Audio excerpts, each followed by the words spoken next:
Okay, Shalom. Giving you all praises on and glory to Yahweh Bashim Yahushai, and double honors to the elders of the apostles, the great millstone, who do rule and teach well. And brother here, Shema Shwan Ban Yahawada. Today we're going to get into 2 Peter, 2nd chapter.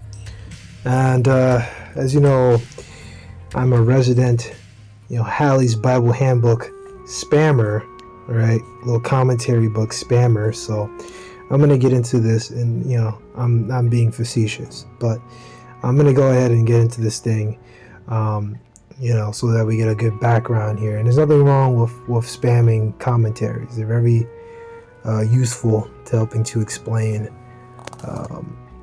certain topics.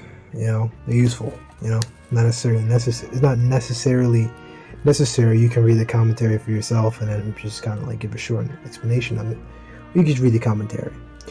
So here, 2 Peter, prediction of apostasy is the heading, and this is page 666. Ooh, right. The epistle, and this is Halley's Bible Handbook, by the way, right? And I'm being facetious with that too. Just the page just happens to be on 666. Doesn't mean that they did intentionally. The epistle specifically claims to be the work of Simon Peter. The writer represents himself as having been present at the transfiguration of, Yahushua Mashiach, or they say Christ, and that's 2 Peter chapter 1, verse 16 and 18. Right? And that's Matthew 17, where that whole thing take place. And I believe brothers say that they were basically shown a vision or a hologram of Moses and Elijah. And that pretty much represents was the kings and the prophets, and basically, Yahushua is about them both, right, King Masha was Moses, and this King David, right, and Elias was Samuel, Elijah, and then you get King David. No, Samuel, Elijah, holy shit, Samuel, Elijah, John the Baptist, and then Abba Bivens. Okay, so that's pretty much the kings and the prophets. I remember hearing our brother break that down, but double check me. This means that the epistle is a genuine writing of Peter, or that is the work of someone who professed himself to be Peter. Though it was slow in being received into the New Testament canon, see page 747, it was recognized by the early church as a genuine writing of Peter, and has through the centuries been revered as a part of the Holy Scripture. Some modern critics regard it as a pseudonymous work of the late 2nd century, written by some unknown person who assumed Peter's name 100 years after Peter's death. To the average mind, this would be just plain common forgery, an offense against the civil and moral law and ordinary decency. The critics, however, over and over aver that there is nothing at all unethical in this counterfeiting another's name. The elders, they review these books already. They claim, they believe in these books, and they have us go into these books, and they go into these books. So, there's a reason. It's good. It's here in the canon. It's a reason why it's recognized. This is written by Simon Peter. I don't believe that it was written by someone else. To address, so like most of the epistles, no locality is mentioned. It was, however, Peter's second epistle to the same persons, 3 and 1. 2 Peter chapter 3 and 1. While Peter may have written many epistles, which is really just to the Israelites, right, to us. Peter may have written many epistles which have not been preserved to us, yet the assumption is that the language refers to that which is commonly known as his first epistle, which was addressed to the churches of Asia Minor, right? Israelites in Asia Minor, in 1 Peter chapter 1. Churches to whom Paul also had written, right? 2 Peter 3 and 15, right? So 1 Peter was written through Nero's persecution, see page 663, and if Peter was martyred in that persecution, see page 662, then this epistle must have been written shortly before Peter's death, probably around AD 67 or within a year or two, one way or the other. So, pretty much this has to be written before 70 AD, and has to have been written before he was murdered in about AD 67, right? I think he was beheaded by Nero, or something like that, either crucified or beheaded. Nero basically, actually I think he was beheaded, but Nero just basically just wanted him dead, essentially. 2 Peter and Jude. Oh yeah, Peter's also King David. Yeah, I didn't mention that. Yeah, Peter is King David. And Acts proves that. Acts' 2nd chapter. And some passages are so similar that some scholars think one must have been copied from the other. It is not necessary to think the apostles constantly hearing one another talk. Certain expressions and scripture illustrations became part of the Christian vocabulary, right? Because there's some passages that are similar in 2 Peter and Jude, which is true, as we're going to read here. So that's pretty much the background to 2 Peter, right? So let's look at 2 Peter chapter 2 verse 1. But there were false prophets also among the people, even as there should be prophets, false teachers among you, who privately shall bring in damnable heresies, even denying the Lord that brought them, and bring upon themselves swift destruction. Yep, and that destruction, came back then with 70 AD. That destruction, came down, as it's going to be talked about, that damnation, the damnation slumbereth not. That happened back then. But you can also apply it to our times now, right? Because false teachers rose around them, back then, but you also, in our time, applying it to our time, false teachers rising up now, I was watching the whole video of the Apostle Hard talking, Johanna was an adulterer, man. I had no idea. I didn't know the whole detail about Johanna. That stuff is, they've been talking about that guy for years, and good reason, man. The stuff surrounding him and that stuff, and what is that? What's that other guy, man? Was he? I don't know what camp it is, man. His name eludes me, but he was also caught with adultery, man. Fuck, what is his name, man? Dude, I don't remember his name. I can't remember this camp leader's name. Damn. But you brothers out there, you probably know what I'm talking about. I think he's a pretty big name in one of these other camps, but he was also caught up with a whole adultery thing that got swept under the rug too. So, right? And many shall follow their pernicious ways, by reason of whom the way of truth shall be evil spoken of, right? So pernicious, ruin or loss, or the destruction, and shall follow the destructive ways, right? Doesn't Nicolaitans, there's not a lot of stuff talking about them, but I thought Nicolaitans means something like that too. Was it Nicolaitans? No, it's not Nicolaitans. It's Nicolaitans.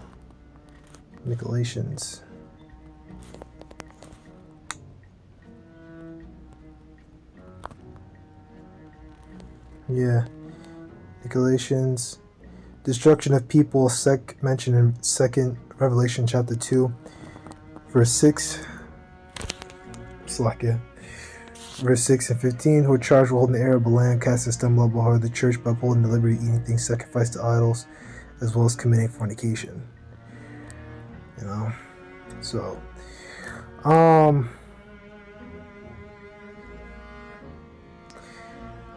gotta look into that again, because it was one of those things I was discussed in 2 Peter, the 6th chapter, about that, like eating food given to idols, and you don't want to cast a stumbling block.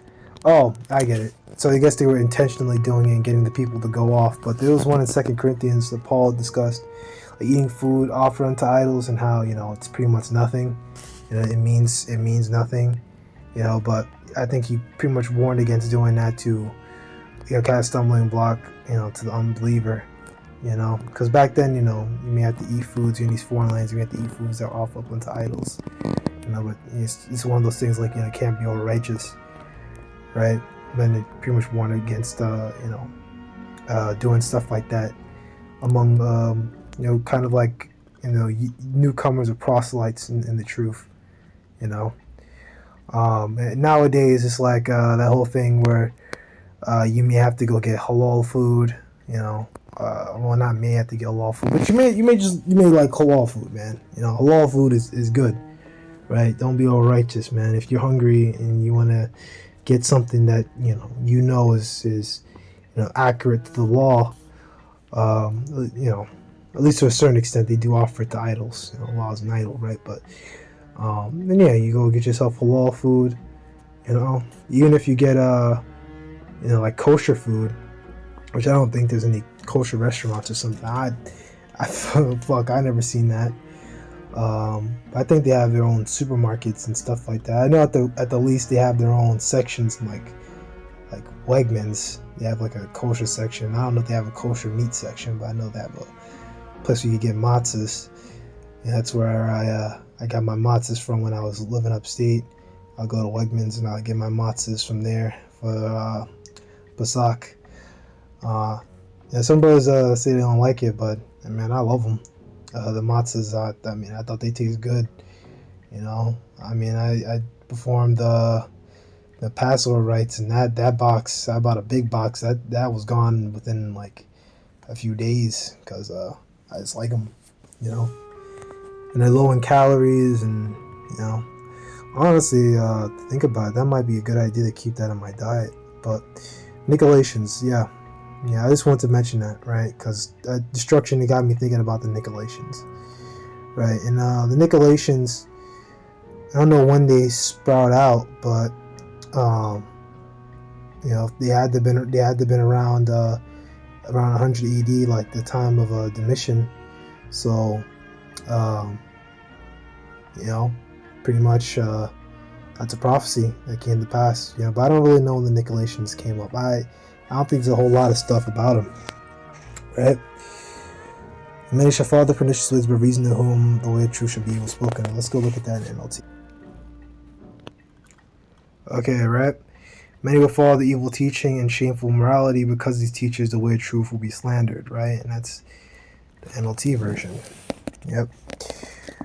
So let's see here. Halley's Bible Handbook says the coming of false teachers spoken of again and again in the New Testament. Yahushua warned the ravening wolves who would come to the church in sheep's clothing, right? And then you can get that because it's just the same warnings, over and over and over again, right? Matthew 7:15, where false prophets will come to you sheep's clothing, but inwardly they are ravening wolves, right? And this was prophesied to happen, and as it's pretty much broken down, pretty much did happen, back then it happened, these different people kind of sprouting up, like I mentioned, Nicolaitans, they rose up and were around the churches and stuff like that.